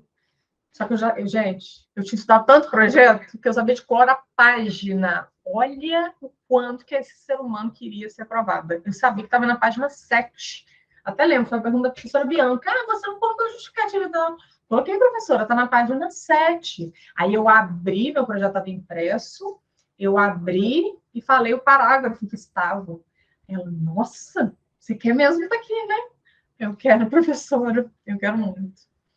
É isso, gente. Então, mostre credibilidade, mostre que você se preparou, que você estudou, que você quer estar lá e como você será enquanto aluna regular. E aí, para quem não conhece o Além da Revisão, me digam aqui se vocês conhecem, como que vocês ouviram falar no Além da Revisão? Foi pelo Instagram, foi pela universidade, vocês já me conhecem de outras palestras? Sabem como surgiu o Além da Revisão? Ele surgiu em 2020. Quando eu me mudei aqui para João Pessoa, eu iria lecionar apenas à distância e eu sentia falta dos alunos, né? Eu sempre fui professora de ficar no corredor, de lanchar com os alunos, e eu vi onde que todo mundo está. No Instagram, vou para o Instagram. E muitas pessoas também com dificuldades em relação à metodologia, à escrita, e aí veio a pandemia. Foi muito rápido. Veio a pandemia, os orientadores sumiram igual o mestre dos magos. Eu falei, caramba, eu preciso ajudar essas pessoas. Eu posso ajudar. Eu também já passei por isso, do orientador sumir. Então, surgiu o Além da Revisão, e Além da Revisão, porque eu era revisora de textos apenas, comecei como revisora de textos, e quando eu revisava os textos, as pesquisas, né, a nossa especialidade é em texto acadêmico-científico, as pessoas falavam, nossa, você faz um trabalho diferenciado, porque você não revisa só a gramática, a estrutura das frases, dos parágrafos e a ortografia. Você dá dicas para a gente enquanto pesquisadora. E, por isso, o nome é Além da Revisão. É além da revisão o que você faz. Né? Então, chegou um momento que eu não dei conta de orientar sozinha, e aí eu convidei alguns colegas, parceiros, que tinham os mesmos valores que eu, que a empresa, para trabalhar comigo. Hoje somos 15 pesquisadores, orientando em várias áreas. Somos especialistas em consultoria e mentoria acadêmica e científica, com paixão de ajudar pessoas a alcançar seus objetivos acadêmicos e profissionais. Porque a gente quer que você ingresse no mestrado, no doutorado e depois seja aprovado no concurso, que você cresça, consiga mais oportunidades na instituição onde você está. Somos pesquisadores de diferentes áreas que acompanham e auxiliam outros pesquisadores na condução dos seus estudos, promovendo a sua familiarização com a linguagem e o rigor científico sob bases éticas. Nós ensinamos, nós orientamos, nós não fazemos para ninguém, tá bom? Vamos lá. Tem os mentorandos também aí.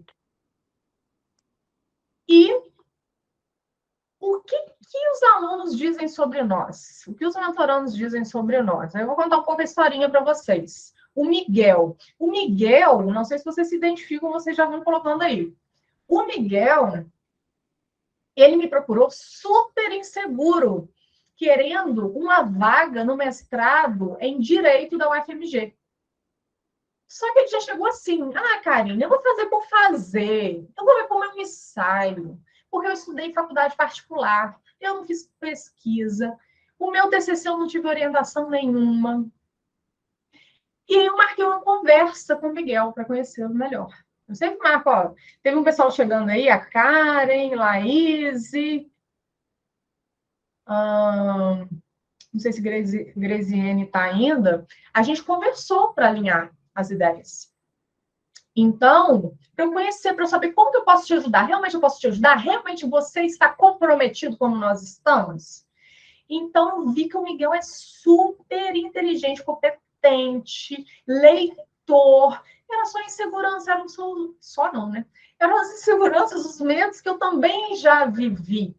E como eu disse lá no início, precisou de alguém falar, Karine, você consegue, você é curiosa, você é proativa, você sempre busca tudo, né? Você não acredita no que falam por aí, você busca realmente embasamento científico, você quer contribuir com seus alunos, com a sociedade, então você tem perfil para fazer um mestrado, tem um perfil para fazer o doutorado.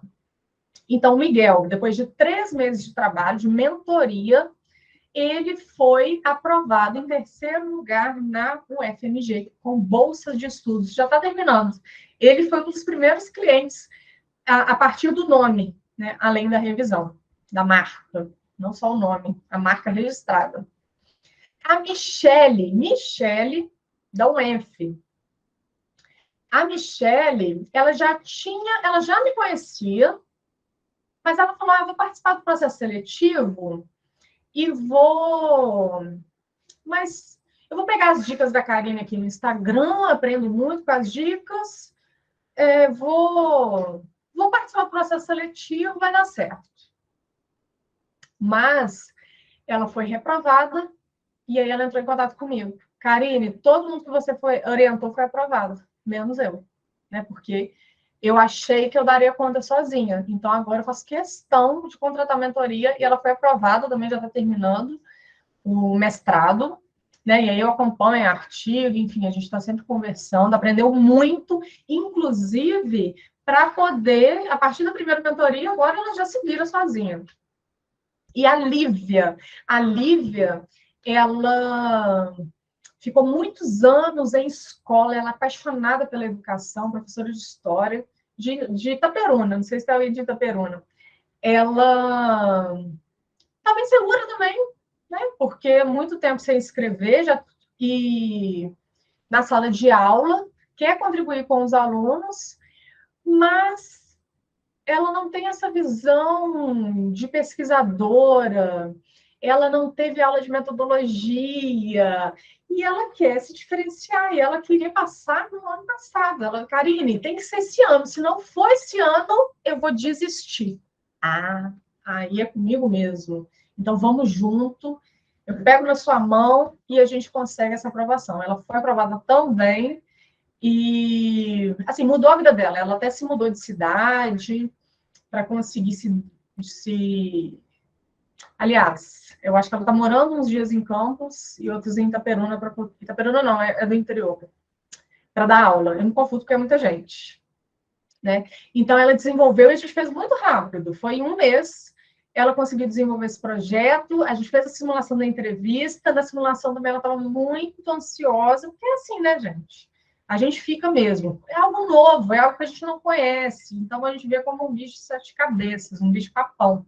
Eu fui acalmando, fui conversando com ela, e ela foi aprovada. Nossa, aí quando manda um áudio, me liga, Karine, consegui, muito obrigada por ter acreditado em mim. É isso, eu acredito em vocês. Óbvio, com quem tem, eu vejo que está comprometido, que tem um perfil, tá bom? Vocês conhecem a Lívia? A Vera, acompanhei Vera no final da dissertação dela. Agora eu vou acompanhar no pré-projeto de doutorado. Maravilhosa. Eu já fiz várias palestras lá para a instituição, ela indica o pessoal de lá. Tá? E aí, o que a gente percebeu, tanto lá no início da minha carreira, com as orientações de TCC, quanto agora de pré-projeto, que existem 3 grandes obstáculos que estão impedindo os candidatos de serem aprovados no mestrado. Primeiro, aí vocês já falam aí, se vocês se identificam, falta de planejamento. Deixa para a última hora, ou então fica 2, 3 semanas num tópico e depois não dá tempo de escrever a metodologia. Reprovado. Né? Falta de planejamento, falta de direcionamento. Alguém que já passou por esse caminho, para poder cortar etapas, para poder te falar assim, não vai para esse caminho, não. E tem gente que me procura assim, Karine, tem 3 meses que eu estou agarrada neste capítulo. Eu não consigo desenvolver. E aí, com 10 minutos de conversa comigo, fala assim, meu Deus, se eu tivesse conversado com você antes, né? Não é porque eu sou a pessoa mais inteligente do mundo, é porque eu já errei muito, já acertei muito.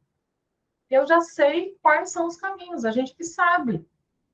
Assim como eu sou mentora de vocês, eu também tenho os meus mentores. A gente tem que estar sempre aprendendo. Falta de conhecimento técnico. A metodologia que você não aprendeu lá onde você tinha que aprender, a metodologia lá na graduação. Vocês tinham essas informações que eu passei para vocês hoje? Os professores não falam sobre isso. As pessoas, infelizmente, elas, né, na graduação, eles não estão preocupados em falar com você de oportunidade, de como eles formam para o mercado de trabalho e não para a vida acadêmica. Principalmente a nossa parceira, linda, maravilhosa, E principalmente aqueles cursos de direito, psicologia, fonoaudiologia, medicina. Mas eu vejo muitas pessoas, muitos profissionais com o sonho de cursar mestrado, doutorado, de ter novas possibilidades. E aí, né, como que é a nossa mentoria? Lembra que eu falei que tem uma oferta hoje? Só para quem está no chat, tá? Aliás, a oferta, o link eu vou ter que mandar lá no WhatsApp, no grupo. Quem não está no grupo, me manda mensagem no privado, no direct, vai me encontrar em algum lugar. Essa mentoria acadêmica, né, a gente sabe que o conteúdo que eu posso ser para vocês hoje é de extrema importância para te guiar na aprovação do seu projeto. Eu passei dicas aqui, informações que a gente passa para os nossos mentorandos. E tem mentorando aqui que vai poder falar isso para vocês, confirmar aí no chat. Mas se ainda assim você tem medo de não evoluir na área profissional, por não saber como construir um projeto que te fará ingressar no mestrado, eu te convido a participar da mentoria acadêmica, onde eu vou pegar na sua mão e te guiar passo a passo, de acordo com a sua necessidade, por todo o processo de construção do pré-projeto, desde a escolha do tema até a sua aprovação. A mentoria do Além da Revisão é a solução para acabar de vez com a falta de planejamento, te ajudando a construir uma visão mental da pesquisa que você pretende desenvolver e um momento ideal para realizá-la. Falta de direcionamento, acabando com a insegurança e te guiando com a experiência de alguém que em 7 anos já guiou centenas de alunos a ingressarem no mestrado e doutorado, te colocando à frente dos candidatos. E falta de conhecimento técnico, te ensinando tudo que a graduação não te ensina sobre como construir projetos de sucesso para ingressar em programas de mestrado, poupando tempo e energia. A mentoria terá 4 encontros, daqui a pouco vocês vão tirar suas dúvidas também. São 4 encontros individuais de 1 hora cada, para você estruturar o seu pré-projeto, tudo ao vivo, para que você tenha um trabalho digno de elogios. A gente trabalha duro para que você receba muitos elogios da banca. Já teve até candidato nosso que foi convidado para participar de um projeto de pesquisa, logo na entrevista. Falei, caramba, isso eu nunca tinha visto. Então, além dos encontros individuais, você vai poder tirar todas as suas dúvidas pelo WhatsApp, mandar áudio. Adoro ouvir os áudios de vocês. Né? Porque com áudio dá para sentir realmente o que está angustiando, o que está te bloqueando. Eu já envio outro áudio para poder te ajudar e você passar para a próxima etapa, para você não perder tempo. E vai ter correções personalizadas também de cada versão do seu pré-projeto. Então, 4 encontros individuais, de 1 hora cada, mais um retorno em relação às versões do seu pré-projeto, com os comentários à direita do documento, para te fazer perguntas, para te falar onde está errado e como você pode solucionar aquele problema, indicações de leitura, você vai ter um orientador à sua disposição. Além do roteiro para você se destacar na entrevista. E hoje, para você que está aqui nessa mentoria, vai poder aproveitar a mentoria acadêmica do Além da Revisão, incluindo a construção do zero do seu pré-projeto, e não só o roteiro da entrevista, mas a simulação da entrevista por apenas R$ 900. Estes 2 serviços, eles ficam em R$ 1.200. E não é só isso. Você ainda vai ter a formatação do seu projeto conforme as regras da BNT, que aí já iria para R$ 1.320. Tudo isso, mentoria, 4 encontros individuais de 1 hora cada, simulação da entrevista, que é 1h30 com o seu mentor, mais o seu trabalho formatado de acordo com as regras da BNT, de R$ 1.350 por R$ 900 em até 12 vezes. Gostaram? E eu vou deixar aqui no chat e no grupo do WhatsApp o link para vocês adquirirem essa oportunidade, tá? Investir no futuro de vocês, não deixar para o ano que vem, né? começarem agora a construir os próximos 3, 5 anos de vocês. Para vocês daqui a 5 anos falarem assim, caramba, eu não estava naquele aulão, não estava com a Karine, não conhecia a Karine à toa.